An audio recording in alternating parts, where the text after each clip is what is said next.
বিসমিল্লাহির রহমানির রহিম।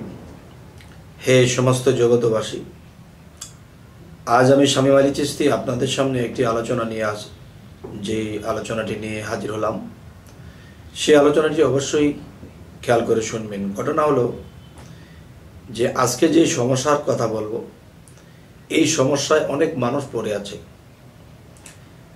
একটা জিনিস দেখেন, একটা সংসারের মধ্যে একটা স্বামী বা একটা পিতা বা একটা বড় ভাই, এর উপরে কিন্তু একটা সংসার নির্ভর করে। ছোট ছোট ভাই বোন আছে এবং দেখা গেছে বাবা মা আছে, এদেরকে নিয়ে সংসারটা চালিয়ে যেতে হয়।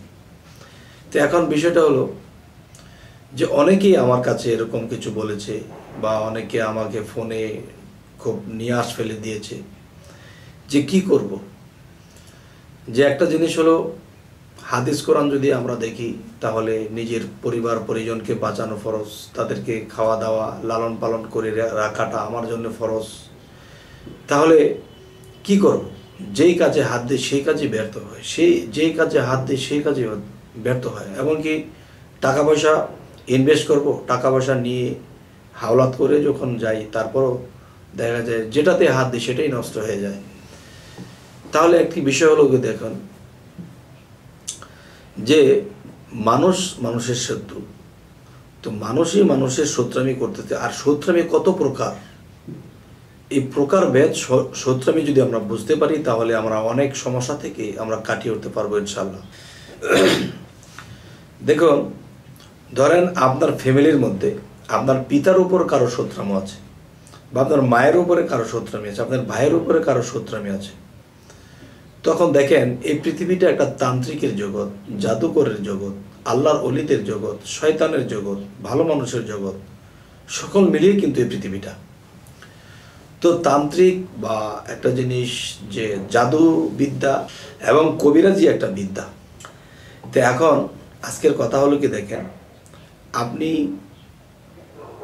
নর্মালে আছেন, কাজ করছেন, চলছেন ফিরছেন, কিন্তু আপনার বহু জায়গা থেকে চাকরি চলে গেছে, অনেকবার চাকরি নিয়েছেন, অনেকবার চাকরি চলে গেছে। এরকম কেন হয়? এবং আপনার সংসারের অভাব দূর হচ্ছে না, এবং দেখা যাচ্ছে যে আপনি কিছু টাকা পয়সা জোগাড় করেছেন, জোগাড় করে যে চাকরি তো অনেকদিন করলাম, এবার একটা ব্যবসার চিন্তা ভাবনা করি। তখন ব্যবসার চিন্তা ভাবনা করে ব্যবসায় গিয়েছেন, তখন সেই ব্যবসায়ও মার খেয়েছেন, কেউ টাকা মেরে দিয়েছে, আমি তো মাল নষ্ট হয়ে গেছে বা কিছু একটা, মানে একের পর এক সমস্যাই দেখা যাচ্ছে। এর মধ্যে কোনো সমস্যা ছাড়া একটা দিনও না, চলা, খাওয়া দাওয়া, কাপড় চোপড় পরা, মানে খুবই কষ্টদায়ক হয়ে দাঁড়িয়েছে। তো এখন কি করা, এটা কেন হচ্ছে? তবে প্রথমত আমি বলবো যে আপনি ভালো করে দেখেন যে আপনার দাদার উপর, আপনার পিতার উপর বা আপনার উপর কারো শত্রুমির খায়েশ আছে কিনা, এবং যার সাথে শত্রুমি আছে সে কি কোনো তান্ত্রিক বা জাদুবিদ্যার কোনো লোকের সাথে তার ওঠা বসা আছে কিনা। তখন দেখেন 2-4-500 টাকা খরচ করবে, তখন তান্ত্রিক বা জাদুঘর দ্বারা এমন কিছু কাজ আপনাকে করাবে যা করলে আপনার জীবনের উন্নতি বন্ধ করে দিতে পারে। এটা প্রমাণ। কারণ প্রমাণটা দেখেন, হযরত মুহাম্মদ সাল্লাল্লাহু আলাইহি সাল্লাম কিন্তু তিনি একজন বিশ্বনবী, এবং যাকে সৃষ্টি না করলে আল্লাহ জগৎ সৃষ্টি করতো না, তাকেও কিন্তু জাদুকররা জাদু করেছে। তার মানে জাদুর যে ক্ষমতা, এটা কিন্তু একজন অলি আউলিয়া এবং নবী রাসূলদের উপরেও এটা লাগে। আর এটা যে লাগে তার প্রমাণ হযরত মুহাম্মদ সাল্লাল্লাহু আলাইহি সাল্লামকেও জাদুকররা জাদু করেছে। তাহলে আপনার আর আমার মতো সাধারণ মানুষ এটা কিছুই না। আচ্ছা, তাহলে এখন আমি বলবো কি, যে এই পৃথিবীতে অনেক জাদুকররা আছে যে টাকার বিনিময়ে আপনার ক্ষতি করতে পারে। যেমন আপনার প্রতিবেশীর মধ্যে কেউ আপনার শত্রু আছে, যে আপনি ভালো ইনকাম করছেন, ভালো চলছেন, একটা সময় খুব ভালোই আপনি চলছেন, কিন্তু এটা কারো হিংসা লেগেছে বা তাদের সাথে একটু শত্রুমির ভাব ছিল, তখন সে কোনো তান্ত্রিক বা কোনো জাদুকর বা কোনো কবিরাজ ধরে তখন আপনার নাম এবং আপনার মায়ের নাম নিয়েছে। সেই নামটি নিয়ে তখন সেটা কবজ করে সেটা এমন সিস্টেম করে রেখেছে, যার ফলে কি হয়েছে, তখন আপনার উন্নতি, আয় উন্নতি যেটা ধরেন সেটাই ভেঙে পড়ে, কোনো কাজে শান্তি নেই, এটা বিপদ সেটা বিপদ, ধার কর্জ করে একেবারে সর্বনাশ, এখন বেঁচে থাকতেও ইচ্ছে করে না, এমন পর্যায়ে অনেক লোক আছে। আচ্ছা, তো এখন এই যে আপনি বুঝবেন কি করে আপনাকে কেউ ক্ষতি করে রেখেছে, তাবিজ কবজ করে রেখেছে, আপনাকে কেউ এরকম অবস্থা করে রেখেছে, এটা আপনি বুঝবেন কিভাবে? এটাকে বুঝতে হলে রাতের বেলায় কমপক্ষে যে 21 বার আপনি হযরত মুহাম্মদ সাল্লাল্লাহু আলাইহি সাল্লাম আমার নবীর দুরূদ পাঠ করবেন 21 বার। এরপরে দেখা গেছে আয়াতুল কুরসি পাঠ করবেন 7 বার এবং সূরা ফাতিহা 3 বার এবং সূরা ইখলাস 3 বার। এটি পড়ে বুকে ফু দিয়ে আল্লাহকে সেজদা দিয়ে ডান কাঁধে জিকির করতে করতে ঘুমিয়ে যাবেন। ঘুমিয়ে যাওয়ার পরে দেখবেন যে আপনাকে যে কেউ যদি ক্ষতি করে থাকে, আপনার জীবনের চাকাটা যদি কেউ ঘুরিয়ে দিয়ে থাকে, তখন কি হবে? তখন এটাই হবে যে আপনি দেখবেন এরকম কিছু, দেখবেন কোনো মানুষ অসুস্থ হয়ে আছে, তাকে কোনো এমন কিছু কবিরাজ বা এমন কেউ এসে তাকে সুস্থ করতেছে। এই দৃশ্য যদি আপনি দেখেন তাহলে মনে করবেন যে আপনার উপরে যে ক্ষতি করে রেখেছিল সেই ক্ষতিটা আস্তে আস্তে কেটে যাবে। আর যদি দেখেন যে কেউ কাউকে অসুস্থ করছে, কেউ কাউকে মারছে, কেউ কাউকে টর্চারিং করছে, কেউ কাউকে অনাদর করছে, শত্রুমি করছে, তখন বুঝবেন যে আপনার উপরে এই তাবিজ কবজ, এই ক্ষতি আপনাকে করে রাখা হয়েছে। আচ্ছা, এটা বোঝার জন্য বলা হচ্ছে। এরপরে আপনি যদি স্বপ্ন দেখেন যে আপনি কাউকে ডেকে ডেকে বলতেছেন, এই তোদের সংসার কিভাবে চলবে, তোরা তো বুঝিস না, তোদেরকে তাবিজ কবজ করে ক্ষতি করে রাখা হয়েছে, যার ফলে তোমরা কোনো উজাইতে পারতেছো না, তোমরা কোনো কাজে টিকতেছো না, এই জন্য তোমাদের কষ্ট হচ্ছে।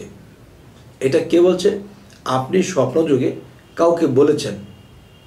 তা আপনি স্বপ্নযুগে কাউকে যদি এই কথা বলে থাকেন, তাহলে যাকে বলেছেন সেই ব্যক্তি যদি আপনার পরিচিত কেউ হয়ে থাকে, আপনি তাকে জিজ্ঞাসা করবেন বাস্তবে যে তোমার সাথে তোমার এই কথা হয়েছিল। সে বলবে কবে কথা হলো, কবে, কেমনি কি, তাহলে সে বলতে পারবে না। তার মানে বিষয়টা তার নয়, বিষয়টা আপনার। যে আপনি দেখেছেন কি, আপনি দেখেছেন যে এমুক ব্যক্তিকে এটা বলতেছেন যে তোমাকে ক্ষতি করে রাখা হয়েছে, তোমাকে এই তোমার সংসার নষ্ট করার জন্য বলতেছেন, তাহলে এই জিনিসটি তাকে আপনি কেন বলতেছেন? তাকে আপনি বলতেছেন না, কথাগুলো আপনার এবং আপনার সমস্যা, আর আপনার সমস্যার সমাধান করার জন্য এটা এভাবে এসেছে। নিজের জিনিসটি পরকে বলছেন সতর্ক হতে, না আপনি নিজে সতর্ক হবেন। তাহলে এখন আরও একটি বিষয় হলো যে এটা জানার জন্য এই বিষয়ে যে কীভাবে জানবেন যে আপনাকে ক্ষতি করে রাখা হয়েছে, আপনার আয় উন্নতি, ব্যবসা বাণিজ্য সব কিছু ব্রেক মেরে রাখা হয়েছে, আপনি নড়তে চড়তে পারছেন না এবং ভালো মন্দ বাজারে নিয়েও আপনি খেতে পারছেন না, চোখের পানির সাথেই দিন কাটে, রাত কাটে। আচ্ছা, এবার আসবো যে আপনাকে যদি কেউ ক্ষতি করেই রাখে, তাহলে এটার আরও একটি পরামর্শ আমি দেব, বা অন্য অন্য ভিডিওতে পরামর্শটি দিয়েছি, তবে এটাতেও দেব। সেটা হলো, দেখুন, আপনি প্রত্যেক দিন সকালে ঘুম থেকে যখন উঠবেন, এর আগে তো নামাজ আছে, অনেকে নামাজ পড়ে একটু কায়তে হয়, একটু ঘুমায়, যাই হোক, ঘুম থেকে উঠে কি করবেন যে 3 বার ফাতিহা, 3 বার ইখলাস, 1 বার ফালাক, 1 বার নাস পরে নিজের বুকে ফু দিবেন। আচ্ছা, আবার যখন সন্ধ্যা হবে, সন্ধ্যার বেলা ডুবেছে, সন্ধ্যার আজান পড়তেছে, তখন কি করবেন? তখন আবার 3 বার ফাতিহা, 3 বার ইখলাস, 1 বার ফালাক, 1 বার নাস বলে আপনারা বুকে ফু দিবেন এবং হাতের মুষ্টির মধ্যে ফু দিয়ে পুরো মাথা থেকে পাতা পর্যন্ত মুছে দেবেন। তখন এতে কি হবে? এতে আপনার এটাই হবে যে আসমানি বালা, জমিনের বালা, পাতালের বালা আপনার দূর হয়ে যাবে। তবে এবার আমি বলবো যে কথাটি, সেই কথাটি হলো, দেখুন যে আপনি যখন দেখবেন যে ওইরকম স্বপ্নগুলো যদি আপনি দেখেন, তাহলে ভেবে নেবেন যে আপনার মধ্যে এই প্রভাব আছে কি নাই। আচ্ছা, আরও একটি কাজ, যে যেই ছোড়াগুলোর কথা বলা হয়েছে এগুলোর পাশাপাশি শরীর তো মোছা দেবেন, শরীরে ফু দিবেন। আরেকটি কাজ হলো যে একটা গ্লাসের মধ্যে পানি ফু দিয়ে সেই পানিটা খেয়ে ফেলবেন।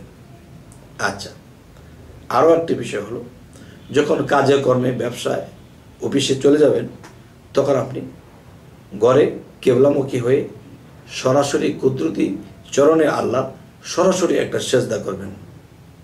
রুকু বাদে সরাসরি সেজদা করবেন যে হে আল্লাহ, আপনি এই কোরআন নাজিল করেছেন, কোরআনের মধ্যে যেই সূরাগুলো পাঠ করেছি এগুলো পড়লে বিপদগ্রস্ত হইতে বেঁচে থাকা যায়, এবং জাদুটোনা কেউ যদি কাউকে করে থাকে, ক্ষতি করে থাকে, এটা থেকে বেঁচে থাকা যায়।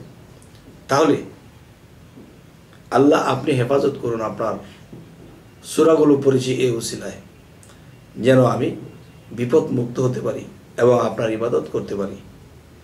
আচ্ছা, এই বলে সকালে তো বের হবেন, আবার রাত্রে এই কাজটা যখন করবেন তখন আবার সেজদায় যাবেন, সরাসরি সেজদায় গিয়ে আবার এই কথাগুলো পড়ে বলে এবার ডান কাতে শুয়ে থাকবেন। আচ্ছা, তবে আরেকটা কথা হলো কি, দেখেন এই পৃথিবীতে মানুষ যে বুঝুক না বুঝুক 200 টাকার কাজ হবে, একজন কবিরাজ হোক, জাদুকর হোক, তার 200 টাকার কাজ হবে। এই 200 টাকার কাজ করে দিল, কিন্তু যার বিরুদ্ধে এই কাজটি করে দিল সে কিন্তু একটা সংসার হারা হয়ে গেল, বাড়িঘর ছাড়া হয়ে গেল, আর 200 টাকা সে কামায় নিল।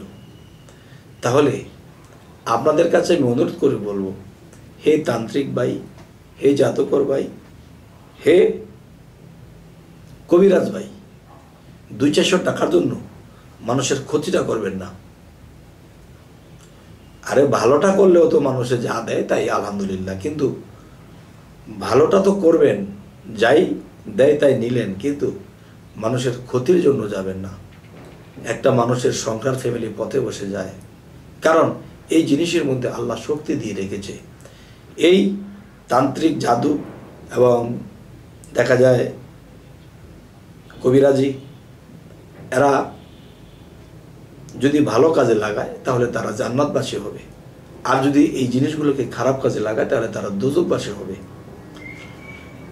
তবে হে সমস্ত জগতবাসী, আজকের আলোচনা কি বোঝাতে চাইলাম অবশ্যই যারা বুঝতে পেরেছেন মানার চেষ্টা করবেন, ইনশাআল্লাহ ইহকাল পরকালে আমরা সুখী হব।